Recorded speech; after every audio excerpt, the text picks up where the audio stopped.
welcome back.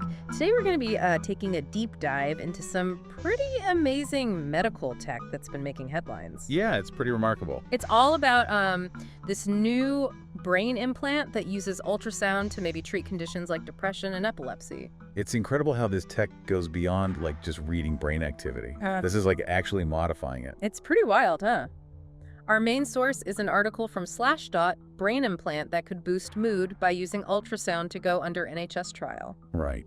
This piece explains how this device, called Forest One, could really change things up. Yeah, what I find really interesting is that it's designed to be less invasive than other implants. Like instead of going directly into the brain tissue, it's placed beneath the skull but outside the brain. I was wondering about that. So how does it actually work? Does it like use the ultrasound to like zap the brain into being happy? Not exactly. It's a little more complex than that. Think of it this way. Like, imagine a 3D map of your brain lighting up, showing which areas are active when you're, experiencing different emotions or having a seizure. Okay. This device can actually create that map using ultrasound by detecting these tiny changes in blood flow that indicate brain activity. So it's like a really detailed brain scan. Yeah. But how does it actually treat something like depression? So that's where the truly innovative part comes in. Once the device has mapped the brain's activity, it can then deliver these focused pulses of ultrasound to specific regions. Focused pulses. So it's not just reading the brain, it's actually stimulating it too. Exactly. And those pulses can actually trigger neurons to fire, basically switching them on very precisely. Wow. It's like a remote control for your brain, but instead of changing channels, it's changing moods or stopping seizures. Yeah. That's a pretty good analogy. And what makes this so groundbreaking is that it can target specific neural circuits. Yeah. You see, our brains are made up of these super intricate networks of interconnected neurons that control, everything we do, think, and feel. Right. So instead of like flooding the entire brain with medication, like a lot of traditional treatments do, this device could zero in on the specific circuits involved in depression or epilepsy. Exactly. It's like precision medicine for the brain. Precisely. And that has the potential to be much more effective and have fewer side effects. That's huge, especially for those who haven't had any luck with medications or other therapies. The article even mentions a consultant neurosurgeon, Eamon Jamjoom, who's leading the NHS trial. Right. He says up to a third of patients with depression or epilepsy just don't get better with current treatment. Yeah, that's a significant number of people who could benefit from this new approach. Right. Jamjoom believes this technology could really be life-changing for them. It's exciting to think about the possibilities, especially since the upcoming NHS trial will provide valuable insights. Absolutely. The trial will involve about 30 patients, and it's funded by the UK's Advanced Research and Invention Agency. Wow. They're focusing on patients who've already had a portion of their skull removed due to an injury, which lets them test the device without needing more surgery. So it's like they have this unique window into the brain, providing a safe and controlled environment to study the effects. Exactly. During the trial, participants will wear the device for 2 hours, while researchers, monitor their brain activity and observe any changes in mood and motivation. Interesting. It'll be really interesting to see the results. But obviously, with any new tech, especially one that interacts with the brain, there are safety and ethical considerations to think about. Of course. One concern highlighted in the article is the potential for tissue heating from the ultrasound. Too much heat could damage the delicate brain tissue. That makes sense. So how are the researchers addressing that? Professor Elsa Ferranyan, a neuroscientist involved in the project, explains that they're working to minimize the heat output. She acknowledges that there's a trade-off between safety and efficacy. So they need to find that sweet spot where the ultrasound is strong enough to be effective, but not so strong it causes harm. Exactly. And they're also being very mindful of any potential unintended consequences. Okay. For example, they need to make sure the technology doesn't accidentally alter someone's personality or decision-making. Right. Because if we can manipulate neural circuits related to mood and motivation, could that open the door to influencing other aspects of a person's thoughts and behavior? That's a question they're taking very seriously. It's really uncharted territory and requires careful consideration. Makes you think about the line between therapy and enhancement. If we can alleviate suffering, what's to stop us from using this technology to enhance happiness in people who aren't clinically depressed? It's a very slippery slope, and it raises a lot of ethical questions. We need to consider not just the immediate effects, but also the long-term implications of this technology on individuals and society as a whole. It's a lot to unpack. But before we go too far down that road, let's take a closer look at how this NHS trial is structured and what kind of impact it could have on the future of this technology. Sounds good. This NHS trial is really interesting because they're using this unique opportunity. By focusing on patients who've already had part of their skull removed because of an injury, Right. they can access the brain without needing to do more surgery. Yeah, that makes sense from a research perspective. They can get crucial data about how effective and safe the device is without adding any more risk to the people participating. Exactly. It's a pretty clever way to move the research forward. Right. They're basically using this, pre-existing window into the brain. Hmm.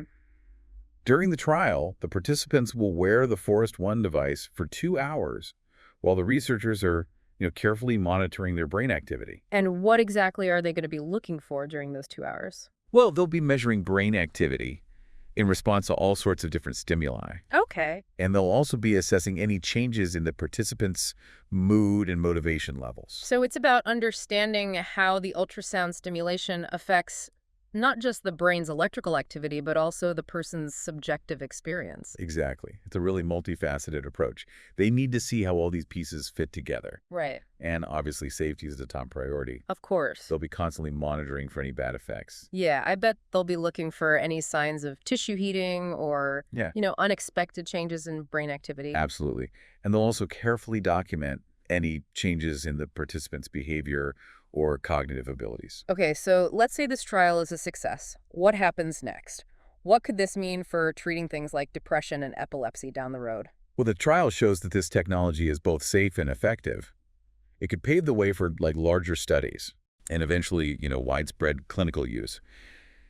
Imagine a future where people with depression that's resistant to treatment could have a real alternative to medications. Yeah, that would be incredible. It would help so many people. It's almost like science fiction is becoming reality. It's definitely a huge step forward. But we got to be careful. Yeah. Right. As with any new tech, there's always a chance for unintended consequences. That's true. And it's not just about the immediate risks. We also need to think about the bigger, societal implications. Exactly. Like, what if this technology is available everywhere? Who should be able to use it? Right. Should we just limit it to medical uses? Mm-hmm. Or could it be used for other things like, boosting your thinking abilities? Those are some big questions. It's like we're at the beginning of a new era, and we need to be really careful about the choices we make. Definitely. We need to have some honest discussions about the good and bad things that could come from this tech and get ethicists, neuroscientists, policymakers, Right. and even the public involved in figuring out its future. It sounds like we're moving away from a world where we just observe the brain to one where we can actually directly affect how it works. Yeah, that's a pretty profound shift. It brings up a lot of ethical issues. For sure. For example, what happens to how we see ourselves if we can change our own emotions and thoughts? That's something philosophers have been thinking about forever. And now it's like a real-world problem. Yeah, a lot to consider. But it's important that we don't just ignore these tough questions. Absolutely. We can't just let the technology control our future. Right. We need to be proactive in shaping it. Agreed. And speaking of shaping the future, this ultrasound brain implant is just one example of how fast things are moving in brain-computer interfaces. You're right. We're seeing amazing progress in things like neuroprosthetics, Right. where they're creating devices to help people with paralysis move again. Wow. Like, imagine if someone with a spinal cord injury could control a robotic arm with just their thoughts. That would be incredible. It seems like we're entering a time where the line between our minds and machines is blurring. It's exciting and a little scary at the same time. Yeah, for sure. This mix of technology and biology brings up all sorts of, philosophical and ethical questions. Definitely. It's really important that we stay informed and involved in these conversations. For sure. The future of brain-computer interfaces is literally, in our heads. It's a future full of potential, but it's one that we need to shape with wisdom and, careful thinking. What really stands out to you about this technology? For me, it's the potential to help people who are suffering. The idea that people who've struggled for years with things like depression or epilepsy might finally get some relief is really inspiring. Yeah, I agree. It gives a lot of hope. But we also got to be aware of the potential for it to be misused. You're right. Like any powerful tech, it could be used for good or bad. It all comes down to the choices we make. Exactly. We need to make sure this technology is used responsibly and ethically. Right. That means having clear rules and safeguards. Right. And it also means having these open and honest conversations about what could go right and what could go wrong. Absolutely. We need to approach this new era carefully, but also with excitement. So how do we deal with all this uncharted territory? How do we make sure this technology helps people without leading to unintended and maybe even dangerous outcomes? That's the big question, isn't it? Something we need to think about carefully. It's a question that we need to deal with as individuals, as a society, and really as a global community. Yeah. It really makes you think about what it means to be human, you know? Right. It really does challenge our ideas about that. What if we get to a point where we can just like adjust our emotions or make ourselves smarter whenever we want? It sounds like something straight out of a movie, but it's starting to feel like that's where we're headed. It really does. And it raises so many philosophical questions, like what happens to our sense of self if we can just mess with our own thoughts and feelings? Exactly. And what about, personal responsibility? Yeah. If someone does something wrong while they're using brain stimulation, who's really at fault? Yeah, those are really complicated questions that we as a society need to start figuring out now. We can't wait until this tech is everywhere before we start thinking about the ethics of it all. It's like what's happening with AI and genetic engineering. The tech is developing way faster than our ability to like understand and control it. You're exactly right. We really need to learn from those examples and come up with ethical frameworks and rules for these brain-computer interfaces ahead of time. We need to make sure that it's used to help people and not to control them or take advantage of them. It's all about finding that balance between progress and responsibility. We need to be ambitious in how we pursue scientific advancements, but we also need to be careful with this power. It feels like we're at this crossroads. This technology could be amazing, but it could also be dangerous. It's a double-edged sword for sure. And it's our choice how we use it. So as we wrap up this deep dive, I want to leave our listeners with something to think about. If this tech becomes something everyone can get who should have access to it, and what should they be allowed to use it for? That's the ultimate question. Should it only be used for medical reasons? What about using it to boost your thinking skills or be more creative? Where do we draw the line? Yeah, there are no easy answers.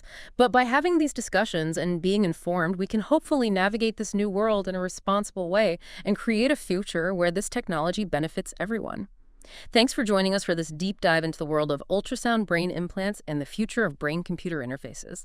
Until next time, stay curious.